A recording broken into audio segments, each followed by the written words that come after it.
আমার নারকেল সর্ষে দিয়ে সালমান ফিশ কারি একদম রেডি। রেসিপির ভিডিওটা আমি দিয়ে দিলাম, প্লিজ তোমরা দেখো, ভালো লাগলে লাইক কমেন্ট করো। আজকে স্যামন মাছের একটা নতুন রেসিপি দেখাবো।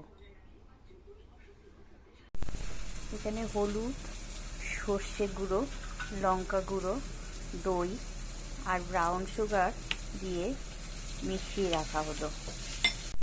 এবার ওই পেস্টের মধ্যে নারকেল গুঁড়ো মেশানো হলো। সব কিছু দিয়ে খানিকটা জল মিশিয়ে মিশ্রণটা রেডি করে রাখা হলো। মাছগুলো হালকা করে এপিট ওপিট ভেজে নেওয়া হলো। মাছটা উল্টিয়ে আবার ভেজে নেওয়া হলো।